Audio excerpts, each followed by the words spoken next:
BetOnline is the world's most trusted betting platform and your number one source for online betting in 2025. Whether it's your first time or you've been at it for a minute, BetOnline has you covered. With a large selection of odds on everything from the NBA, college basketball, NHL, and UFC, BetOnline has you covered. BetOnline has got you on every game, every play, and every win. BetOnline, the game starts here. This shit feel like game 7. Put lines on through my ass. Wake up in the morning, count my blessings. Feel like heaven. This shit feel like game 7. Yes, sir. Yes, sir. Welcome to the Money Down, the Believe Network, presented by BetOnline.ag. Back again, kind of doing an impromptu live episode here. We got, Warren live in the car, so it's real authentic in here. And then we know he's geeked up. Coach Sweet Pea. Coach White. Coach White. Yeah. Officially, yeah. Coach White now. Officially Coach White. We'll get into that in a second. Let some people pile into the live. But the Rams, one of our hosts is a big Rams guy here. As anybody who's tuned into the podcast, he's swear by these Rams, and I know he's geeked up that Matt Stafford is still a LA Ram because he was, his wife was talking a little bit of stuff, saying they like an adventure. They let him kind of seek some trade requests and like all that stuff, and he ended up coming back. Gotta make it interesting. Hey, Rams fans in the chat, stand up. Super Bowl 60. That's a right 60. Hey, we got our quarterback back, Hall of Famer, about to lead us to the promised land. Yes, sir. First of all, Los put Warren's character as a but that boy still got some work to do. Hey, you know what? Hey, you know what's funny though? Every time I know Sojourn's been in the car a couple of times. When when we started talking about, so you remember that suspect character from Def Jam Vendetta, bro? Yeah, that was just all grayed out, bro. That's what that jump remind me of. Yeah. This remind me of Smash Bros. When you about to fight a new character and they had to like grayed out, you can't tell. So but cool. Pop the question, fam. What's good? Hey, I got a question for y'all. So I'm on the road right now. So I'm gonna set the scene. Y'all got a 5-hour trip. You only got one stop at a gas station. You pulling up at the gas station. We just left the gas station. What are you getting? Ooh, a 5-hour trip. 5-hour trip. I'm definitely gonna probably give me a Mountain Dew. Mountain Dew, my favorite soda. So hey, what? Yeah. Mountain Dew. Yeah, Mountain Dew, my favorite soda. So definitely get some Mountain Dew. I'll probably gonna get some candy too. That was a bad combination, but yeah, you got a Snickers. I probably get some Skittles, something like that. Then. Yeah, 5 hours a little. That's a little ride. That's a little bop, fam. Gotta make sure you locked in. So I probably get some chips too. I might get some salt vinegar chips. Feel like I'm back at elementary school. hey, in the chat. Hey, make sure y'all drop y'all gas station stop snacks in the chat. Make sure y'all let us know what to get. See, I stay consistent. I give me a big bottle of Ice Mountain and Ice Mountain only. I don't mess with any other water. I mess with Ice Mountain. I give me a bag of give myself a bag of Kettle popcorners, the red bag of popcorners. They like the popcorn chips. Yeah, the popcorners are good. Yeah, I give me a bag of peanut butter M&Ms, the red bag. I'm all red today. You hear me? not gang affiliated. Not gang affiliated. And then I give me a little pack of donuts. I give me a little pack of little 6-pack of donuts, and it's consistency every time. Bro. You just they don't ever fail. That boy, the whole store, y'all. Hey, and if you guys don't know, he literally just left the gas station, so he just did that pickup right now. So he has all those snacks. You probably gonna hear him munch. You hear the rappers and everything right now. Him probably about to start munching on some of that food. I'm about to pop these popcorners real quick. Hey, stop playing with me. No candy? You ain't named no candy. I said, I guess chocolate ain't candy, but I said the peanut butter M&Ms. Yeah, red bag. Peanut butter M&Ms, but okay. But I don't consider chocolate candy, so I don't consider it's a difference. There's levels to this. You don't consider chocolate candy? Nah, it's levels to this. See, I'm gonna grab me a Mountain Dew. If they got the little blue one, the little Volt one, I'm gonna grab the blue one. I ain't gonna lie, I might grab two. I'm gonna grab the original and the blue. Dog, I need some Skittles, the sour ones, bro. I need some sour ones, Skittles. A1. That's the green bag. Yeah, I need the sour Skittles. I need me a Snickers, and for chips, you know, I got, you know, James, we are kids, so hey, the original like Cheetos, just the Cheeto, like I don't know, it's been hit. The pulse or the crunchy joint. Just the crunchy, the crunchy. They've been on fire lately, so I don't know. I might grab those, and we on the road. I might have to grab a Red Bull too. We'll see. Hey, shout out to Blue 42, bro. Hey, that powdered donuts and coffee that remind me of my dad before Little League games. Hey, shout out. I was when Sojourn brought up the Snickers, man, that took me back to Little League right there. I know now, you know, it's just by age, it ain't by pound. You know, back when we was growing up, it was weight. So I had to play up. I wasn't even playing against people. You know, I was overweight for my age technically. So that's stripe. You know, we had according to the stripes rules, on the helmet. You couldn't touch the football. Oh man, I had to play the line. Hey, y'all boys was overweight, so y'all couldn't eat no candy. The week I'm on a full blown diet. Crystal Light, you know, after school on a walk with a trash bag, like all that. Hey, I was about to say that trash bag. Bro, my last year in Little League, before I started high school ball, my dad wanted me to play on his team, and I had to drop like 15 pounds, bro. Bro, every day out on the practice field, practice with a trash bag on, bro. Hey. Wow. That's crazy, dog. That's crazy. Los put in the chat. Did any of you guys have a favorite snack or candy that you would eat before or during a game? Snickers. I mean, that was Snickers for Little League. So in college, I like my senior year college, we played Michigan State, and I caught a pick, and I had a Snickers before the game. And my D coordinator, who is the head coach for Cal right now, Coach Wilcox, he was like, "Man, so I buy you an effing Snickers every kid. I have a Snickers for you every game." If that's what it's so. Bro, since then, dog, every game I had to have a Snickers, and it just was like superstition. After that, it was like, bro, if I eat a Snickers, I'm gonna catch a pick. And sometimes it worked, sometimes it didn't. But before a game, I had to have me a Snickers, man. For sure, man. The Snickers is mine. Go ahead. I had to have me a little Hostess honey bun. Just the regular glaze. I had a honey bun. Yeah. Never during the game, but always before I had a honey bun. Yeah. Y'all boys really fat, bro. Like we really. Bro, that's more calories than a Snickers. Nah, hey, for me, that Snickers and a Gatorade, fresh after that weigh-in, he'd be struggling, you know, throughout the week. Soon as I made that weight, my mom always had a Snickers and a Gatorade waiting for me. Get me right for the game and go out and ball out. Definitely get out there and ball out.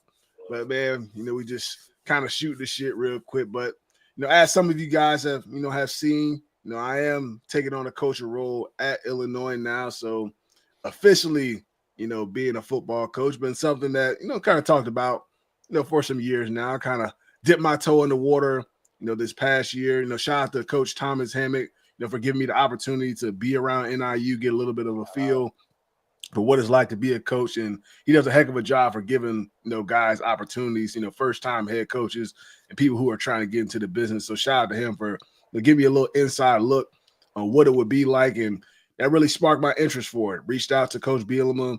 He had an opportunity for me. Definitely excited, you know, to get to learn from under him. He's done a lot of great things. He coached me for 3 years. Got to learn from him. He coached me in New England as well. So he's a defensive line coach. You know, we were able to win the Super Bowl in 2018. So I'm excited, man. Get to, you know, coach with Aaron Henry, a guy who, you know, played with myself and Warren at, you know, the University of Wisconsin. You know, there's a couple coaches there that were GAs when we were playing. Then now they're position coaches. So, you know, it's a lot of familiar faces. But I'm excited, get around these kids, you know, share my experiences, learn about these guys, you know, help push them. You know, in the beginning, you know, I probably won't say too much because I'm be learning too. It's almost like I'm back being a player once again because it's like a foreign language to me, trying to learn everything and trying to get up to speed. But I'm definitely, you know, excited for the opportunity. I've always, as we mentioned, the reason why we've done, you know, this podcast as well is to impact, the younger generation too. Like obviously we talk football and everything like that, but we talk life. We want to speak positivity and speak life into the younger generation. It could be older people as well. So that's a big reason why I wanted to get into this business. And like I always knew at some point, I would end up doing it. Probably happen a little bit sooner than I thought, but excited. Very excited to get around these kids and learn about them. Learn these coaches. Learn a little bit more about the game too. You never know everything, so it's gonna be fun, and it's gonna be time consuming. Like obviously, still gonna do this podcast. We're still gonna keep it rolling. Share some of my experiences about being a coach as well, so you guys get some of an inside look at that. While I'm doing this, but yeah, it's definitely an exciting time. Definitely an exciting time for me. And you go ahead. I ain't want to cut you off, bro, but like I want to just, from the money down, bro, I want to give you your flowers, dog. Right? Sure. Like, everybody, myself, Warren, Perk, Ken, man, we super excited for you, and bro, you're gonna be a dope ass coach, man. Like from high school all the way to college, all the way to the league, and now, bro, everybody that know you, they speak the same language when they give a description of you, bro, and that's dependable, reliable, trustworthy. You've heard that from the greats from the running back room, Melvin Gordon, Monty Ball, all the way to the greatest of all time in the league, and they've all gave you your flowers and told you how reliable you are. So for those guys at Illinois in that running back room, man, be a sponge, soak this up, dog, because you know what I'm saying, bro. You have so much knowledge of the game, and like you said, the money down is about giving back, and you of all people are willing to give back. Some people gatekeep stuff, right? Like let's just keep it a beam, but you've always been the type to spread love, smile all the time, and give off that positive energy. So we know you're gonna kill it here, bro, and it's up, man. We excited for you, dog. We're super excited for you. And I told these boys too, look, hey, year things go the right direction. Hey, just don't be surprised. We all on the staff together at some point. So that'll be something that we all could potentially look forward to as we all grow and learn in this business. But NFL, the new league year hasn't started yet, but that hasn't stopped the news cycle in the NFL. There's been a lot of stuff going on across the league, from guys getting extensions, guys just reworking their contracts. We talked about Matt Stafford earlier. We also had Saquon Barkley. He signed himself. Saquon signed that extension. He got him some more money. He tweeted out, like, it might have been a day or two after the Super Bowl, like, if I don't get money now, like, I don't know what's going on. Like, and sure enough, Howie Roseman, shout out to him. He took care of his player. Look, this guy, arguably was, if not the best player in the league last year, and it made a huge difference, for this football team, and he helped carry them to where they need to be. Now, it wasn't just him. Jalen Hurts did his thing. The defense did their thing, but I think everybody can clearly tell Saquon, helped take this team to that next level, and they rewarded him with a new contract. And to me, he's still underpaid. But I know, as running backs, we trying to get, raise that bar a little bit more. And this is a stepping stone, in the right direction. And I hope he keeps performing at the way he did. I mean, look, he may not run for 2,000 yards again next year, but that doesn't mean, he doesn't deserve that money. We know the type of impact this guy can make. So shout out to Saquon Barkley. How do you guys, feel about that contract? Bro, well deserved. Need more. Well deserved. Need more for sure. I think Bree said it. Bree said it in the chat. The man deserves wide receiver money. Hey, yeah. Hey, but dog he can route you up. He can run deep, catch the ball. He can jump over your backwards. Yeah, he can pass. Ain't you? Hey, shout out to him though, bro. He deserves it. And just like, I think this is just a start to bringing running backs into the conversation of being paid. Like, just be able to see what he did for Philly, knowing what he did for the Giants when he was with the Giants, but to see him be able to do that with Philly, lead them to a championship, and you could physically see him be that X factor and that piece that they needed to get over the hump. Like, I think that's going to pave way for a lot of running backs moving forward. Jameer Gibbs, Bijan Robinson, guys like that. Like, James Cook, he would tweet. James Cook right out. Not to miss out on anybody, but I mean, it's a lot of running backs that deserve to get paid, and I think will get paid after this. I think well said, bro. Like more. can't go back and say nothing that word. Everything you said right there just was perfectly. Only thing I would say is, and you said it, man, he deserved receiver money, right? Like he deserved damn near 25, 30 a year, bro. And that's how well he played last year. Super glaring that he was the piece to get over the hump. And you know, if it wasn't for all those other big contracts that they gotta, you know, they had to, you know, fulfill and figure out how they was gonna move around, he would damn sure be getting paid as if he was a receiver, man. So you know, shout out to him. I think again, pushing forward the running back position. We've always said it on this pod, to win in the playoffs and go on those deep playoff runs and win in the Super Bowl, you got to have reliable backs. And you know what he did this whole season and this playoff run was nothing short of amazing. And I'm excited to see what he do next year, because it don't look like Philly stopping no time soon. They was just being real, right? Like, they don't look like they stopping no time soon. So they beat the Rams in the NFC Championship next year. Oh my goodness! I shouldn't even. in other news, we had someone else sign a contract extension. Max Crosby, one of the best pass rushers in the league. He signed a 3-year, $106 million contract extension, $91 million guaranteed. So, shout out to Max Crosby. I mean, obviously, he's the best player, on that football team. They rewarded him. What he brings to the table week in and week out, leadership, performance, effort, and all things of that nature. So they reward him. Obviously this team needs, have to fill a lot more holes this offseason, but you can't let that guy walk away. That's your best player, that's your leader, vocally and on the football field. They reward him with, another payday, which is, like I said, well-deserved. I don't know how y'all feel about, the Max Crosby extension.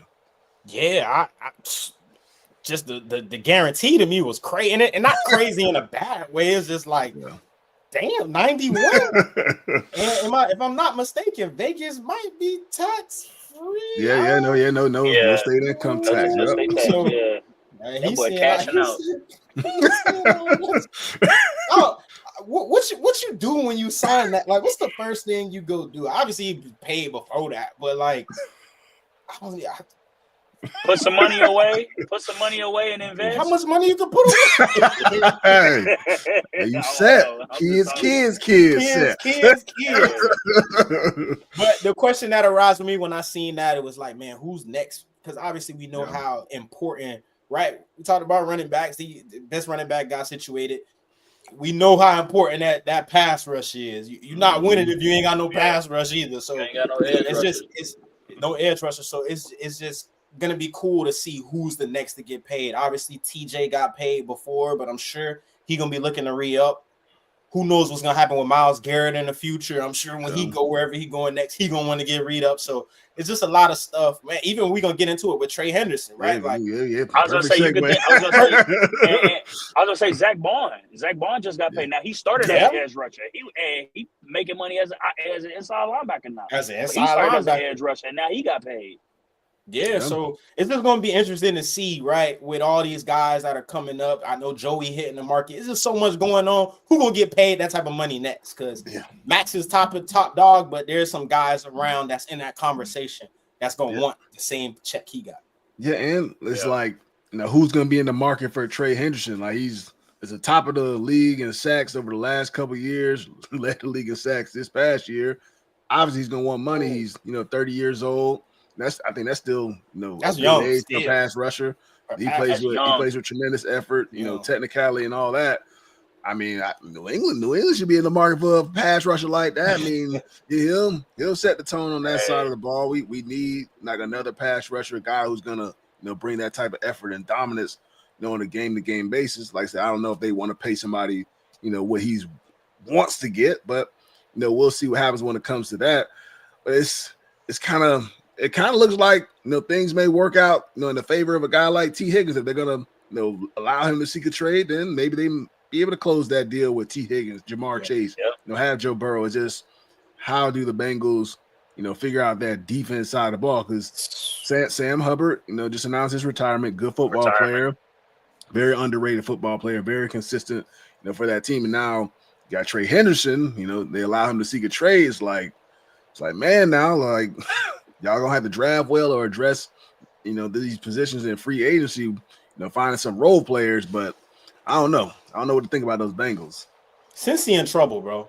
This is call it what it is. And offense wise, we were saying it last year. Like, I think no team in the playoffs wanted to see Cincy from an offense standpoint. But defense, they don't have nobody to fear you. And at the time, they had Trey Henderson. But now, with him being, granted to be able to seek a trade, like, who do you fear on that team? Especially in a division, like you gotta face 8, twice a year. Yeah, that's some defense. They got a good defense too. Obviously, Cleveland's in a little bit of a funk trying to figure out how they go maneuver in this situation. Yeah. And then Pittsburgh. Pittsburgh is always going to be in a conversation. So but Cincy in that organization, they probably got a plan, and only time will tell. But they in trouble if they going into the season with that defense that they have right now. It's not going to be looking too good. Yeah, it's gonna be kind of crazy for him. And we also had somebody else, himself, said he wants to be traded. DK Metcalf from the Seattle Seahawks. So the Seattle Seahawks, they released Tyler. They plan on releasing Tyler Lockett. And now DK requested trade, which I saw the Seahawks were kind of upset at the timing of all of this. So potentially losing two of your top 2 receivers. You still have Jackson Smith-Njigba, young up-and-coming star, had a heck of a year last year. But I think this is going to hurt Seattle, man. I know DK probably hasn't been, a top of the league in stats and all that, maybe the last couple of years, but we all know what he can bring to the table when he's on fire. Bro, he's a playmaker. Yeah. He's physical. Like, I remember, like, some games, boy, like, when he on and he locked in, he a menace, man. He a menace. Like, that's dangerous. Like running 4-3, strong, like throwing people at the top of the route. That's tough to deal with. So, maybe he's remotivated. That's these receivers, man. They want their catches, they want their targets, they want their money, they want all that. And he's one of those guys. He wants to change the scenery. I'm sure there'll be a good market for him. I don't know how y'all feel about DK putting in that trade request. Good. Yeah, you're that division. Make the division easier. See, it's all falling into place. I know y'all get tired of me saying it, but it's falling into place for us now. That's good. I'm glad he's seeking a trade, to be in a bit. I'm glad he's seeking a trade because for real, it puts him in a better position to win. I don't think he wins with the Seattle Seahawks. If that's what he's seeking, it's better for him to be in a better place. Just throwing that out there. Yeah, and then we had, DeAndre Lenore, cornerback, for the San Francisco 49ers. He's decided to go on IG Live, I believe, or wherever he was on social media, and decided to, share his thoughts on the DK Metcalf, trade request. He said, like, man, like, what are they going to do? Like, we ain't going to be scared of them no more. Like, without DK and Tyler Lockett, like, all they got is Jackson Smith-Njigba. All he was cry. So, he kind of shared his thoughts on how he feels about Jackson Smith-Njigba. I saw some Seattle Seahawks fans saying, like, hey, he was good for you last year, even after he got your check. So, I haven't seen that battle, personally one-on-one. So, like, I like this, though. I like this little rivalry, division rivalry going on. He's going to talk his stuff.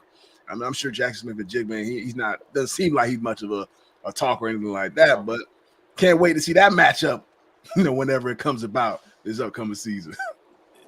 Anybody in San Fran need to be worrying about how the hell they're gonna be back relevant again. Like, running back, who knows? He got a big question mark. You just lost Debo. You might lose Brandon.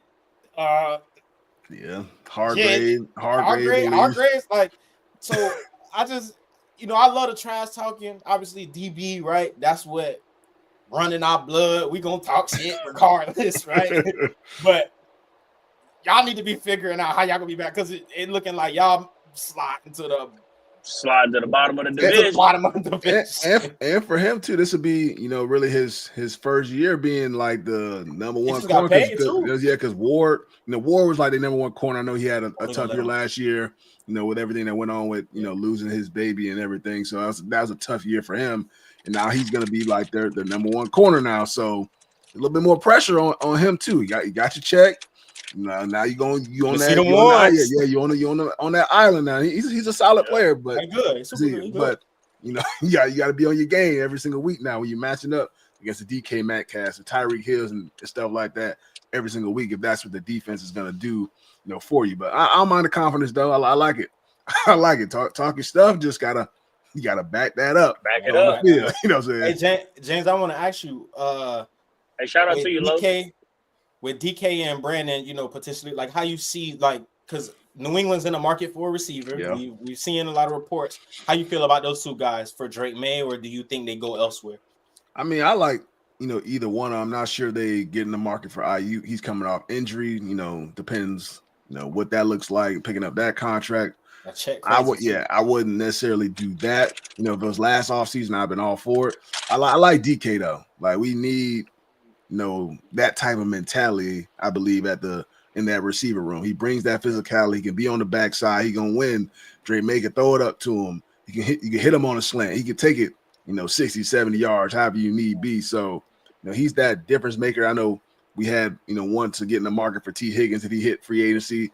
That doesn't look like that's going to work out that way. But to get a guy like DK, who, like I said, I think he will be remotivated and he'll come with the edge. And I think offensively we need, one of those edge type players that kind of, push the envelope a little bit, like set the tone, not just on the offense, usually the offensive line sets the tone. If you have a back or like a receiver, who's setting that tone for you, I think that's really what we need in the shift, in the offense. So I love to see DK Metcalf in New England. I don't know how y'all feel about that with DK joining. We said thoughts on the Browns. What do you guys think they need to do this also? I mean, they need Batman. First things first, you got to figure out your quarterback situation. I mean, I think that's the biggest thing. And this Myles Garrett, if you're gonna make this trade, you got to get a haul. Got to get a haul for him. You got to get a lot. You got to get lots. Hopefully, get a veteran player who can make an impact and get a good amount of draft picks for this draft and maybe next year's draft as well to, load up on young talent.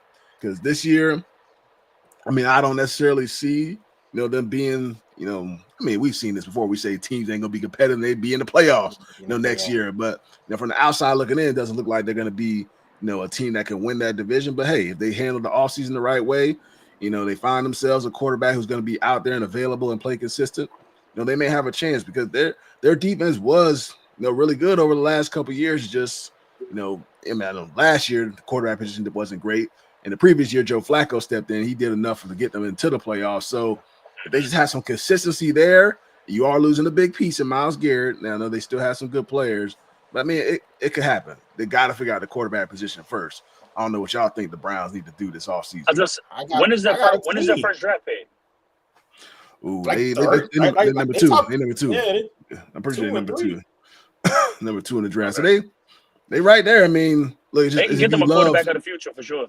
Yeah, it's just like, do you love one of those guys enough to pick them at number two, or do you want to just get best player available? Like, do you want to get a Travis Hunter? Do you want to get a Mason Graham on the interior? Like, I mean, I don't think you can go wrong. Like, if you love one of those quarterbacks, select them. If you like one of these other, top players at a different position, draft those guys too, because I think they have a lot of holes to fill. And sometimes, like, when it's not clear, if, like, say Tennessee loves Cam Ward and you guys love Cam Ward, he's gone, at the pick number one, or a team trades up to number one and takes Cam Ward. Like, don't just draft a quarterback because you need a quarterback. Because you need a quarterback, yeah. Get the best player, because we've seen the Browns struggle selecting quarterbacks year after year after year. So you hate to keep repeating that cycle, for them. But then we also had, news in the NFL. Joey Bosa was released from the LA Chargers, which, I mean, they had talked about him being a cap casualty, this offseason. They end up making a move and releasing him. This is another good player who's going to be on the market, probably be motivated, to prove his worth. I know he's been banged up, over the last several seasons, but when he's on, he's tough. He's a tough dude to deal with. Physical, can pass rush, do all things of that nature. So I know there will be a market for him. Like, even I know I say everybody in New England, but hey, that's another. Hey, keep it a buck. That's another guy right there. He can play the run. Yeah, he can play the run. Nice little edge rusher. Mike Vrabel, we all about them trenches, and I know he's going to address that this offseason. So when you have this amount of players that are really talented that's on that market, hey, I'm trying to get as many as possible if I can. I don't know what y'all think about Joey Bosa. I was gonna say, like, even with the Myles Garrett thing, like I was gonna say, man, I got a team for him. It's the Atlanta Falcons. We need a pass rusher so damn bad, bro. But I didn't think even much of Joey Bosa. I was gonna say, we got a quarterback that, I mean, it could be a trade asset and a piece if the Browns was really interested in. That's Kirk Cousins, but again, there is at that number 2 spot, you might be able to get, Cam Ward or Shador, whoever it is in this draft that you feel comfortable with. Now for the Falcons, if they do go that route and, we aren't able to give them what they want for a Myles Garrett, I think Joey Bosa is a great piece, right? Like you talking about literally a couple years ago, being in that conversation of, right, like top 2, top 3 best edge rushers. Like he's had, his time where when he was on the field, he was dominant. So I think it's a lot left in the tank for JB. And shoot, if we could figure out because that's really all we missing, man. We got the pieces on offense. We just missing a couple more guys on the defense side of the ball, and we missing that prominent like defensive end rusher. For sure, man. And then also we saw Jacksonville Jaguars. They've been making quite a few moves today, especially they traded Christian Kirk to the Houston Texans. They shipping them too. They released Evan Ingram. They released Duvernay. So they getting rid of some veteran players. They got a new coach, new GM, all this stuff. So they want to make room. They make a room, but they got to support their guy though. They're gonna have to support Trevor Lawrence as he's transitioning against another head coach, another offense. You got to make sure they're, stacking that receiver room, building that roster around him to make sure he's has those playmakers. I thought him and Christian Kirk had pretty good chemistry. Yeah. And Ingram too. And because Evan Ingram really came back on the scene when he came to Jacksonville. So I wonder why. I know it's probably a cap thing and everything like that, but I just wonder how and why. What are they going to do to address, that skill position group this offseason? You got the draft free agency. You do have Brian Thomas, so he's a dog. I love him. He's a great football player. Yeah. So you do have that still for your quarterback. But I've always been such a big Trevor Lawrence guy. He just has been very inconsistent, in his NFL career. So I mean, you've seen Liam Cohen, what he's been able to do for other quarterbacks. Hopefully Trevor, can lock in and get right this year, and hopefully they build that offense to really get to his strong suit, because this is an important year. Like we saw. The rumors that the Steelers inquired about whether he was available for trade. You think it's a game just because you got your contract. Hey, if you don't perform well, then that trade request or that little inquiry can get very real the next offseason. Yeah. So I don't know how y'all feel about Jacksonville. They're making some of these moves. Got a lot of transition going on. I mean, I really feel like you can see them making some moves with this draft. If I'm not mistaken, I think they were 5 or 6 picks within the first 4. Let me see. I got enough draft capital. But they got some good draft capital, and I think that's what they're probably going to do. They're going to get younger, and they're going to bring in some guys from the draft, see what they can do. I don't see them making a lot of offseason moves right now. I don't see them. I mean, obviously they picked up that 7th round pick that they got for Christian Kirk. I don't see them making a lot of offseason moves right now, but I do think they're going to utilize everything they have with that draft capital for sure. Yeah, they're gonna have to. I mean, especially when you clean shop like that. And I get it, right? You got a lot of draft capital. I get that this is a receiver heavy draft. Like there's some guys out there that can be impactful, but at the same time, it's like I think they're in a situation where it's not a win now, but they gotta with the quarterback contract and everything. It's time for T. Law to put it together. Yeah. And we saw that with them bringing in Doug Peterson. Like we thought that Doug P was gonna do what the head coach that they just brought in to do now, right? And I just think it's time for everything to start clicking. And I'm not saying that Jacksonville is gonna go out there and win the Super Bowl or be a Super Bowl contention, but it's time for some of that stuff to finally come together, man. I don't get the whole clearing everybody out, but again, like we said with the team before, these GMs or these front officers, they got their own plan, and the only thing you can do is just sit back and watch. Yeah, we'll see. We'll definitely see, man. Hopefully Trevor can get it right, man. I still got faith. I still got that faith of a Yeah, I mustard do. seed and Full with Trevor. T-Law. Yeah. Full with I rock T-Law. with him.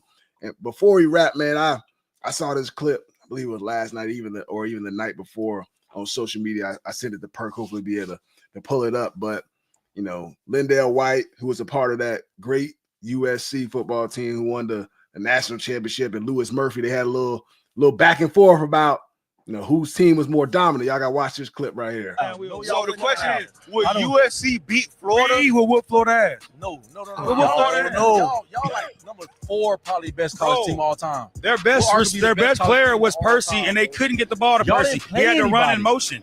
Are What y'all was crazy? Strength of schedule? The man, Strength of schedule? yes, we would have whooped y'all's No, y'all ass. would not Hands have. down, we No, would've y'all whooped would y'all not ass. have. Would USC? How you feel about it? Because Percy, I know you said best player Percy. In my opinion, right?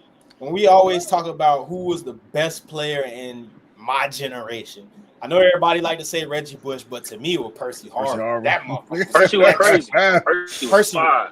And his numbers was the same as 5 at USC, damn near. Like it's pretty identical, like almost identical. So that's an interesting topic. USC has some good, they did, but that Florida team, bro. Ooh, James. Bro. That Florida team has some gangsters, boy. USC has some gangsters too now, and I will say for USC, they could throw the football better than what Florida could. Like obviously Tim Tebow, dog, one of the great college football quarterbacks ever, leader. Tebow goated. But college. I know, but Matt, yeah, Bert said Florida. They were gangster on in. That was part of it. That was their MO.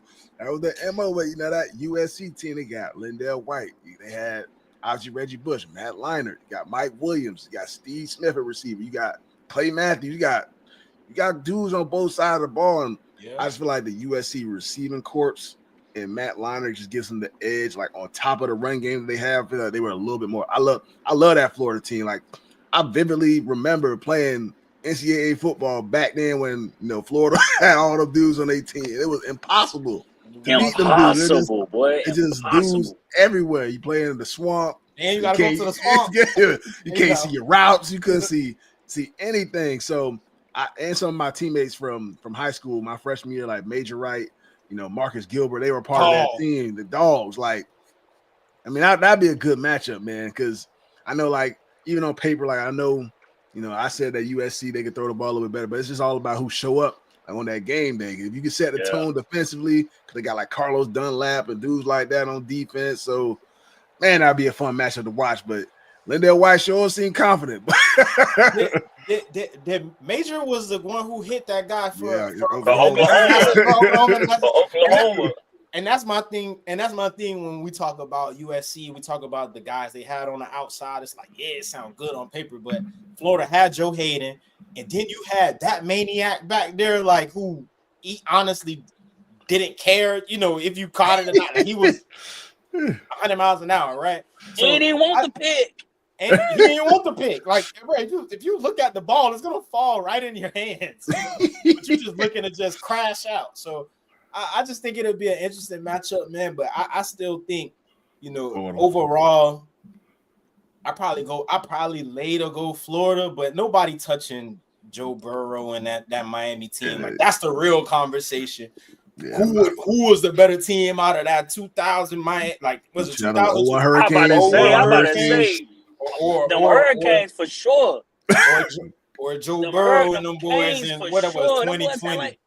Didn't them boys have like 21st rounders? Yeah, something crazy like that. Second strings could have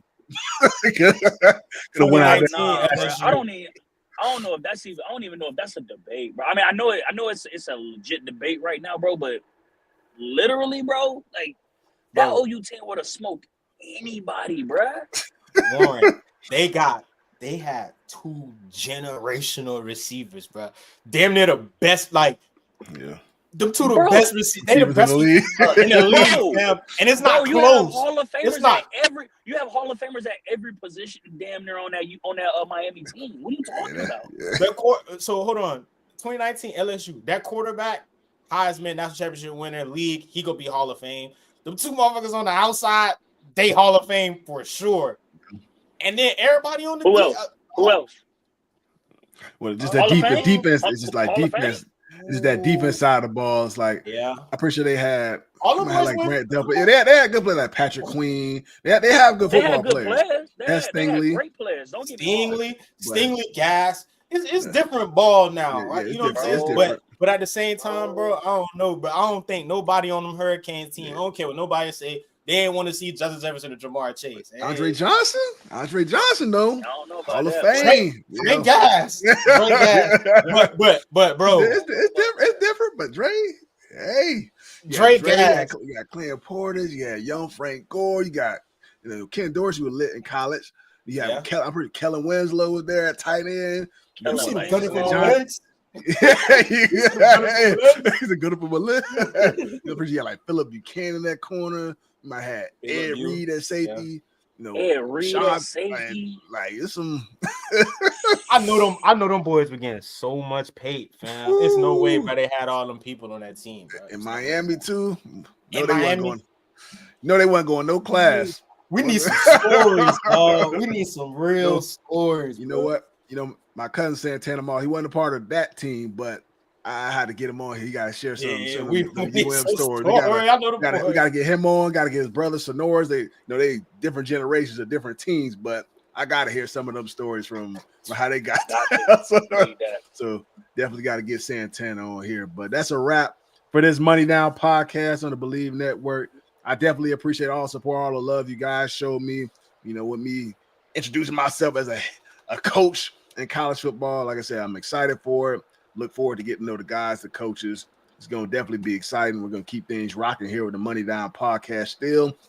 Keep the dope content rolling. Appreciate you guys tuning in tonight. About to murk Coach these donuts. Coach, what you gonna teach them boys? All right, when this dude the blitz pick up, you got hey, you gotta have your eyes right, man.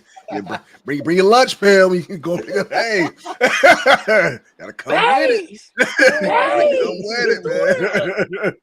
Gotta come with it, boy. Especially that blitz pickup. Got to. Linebackers be tripping sometimes. This shit feel like game 7. Put lines up through my essence.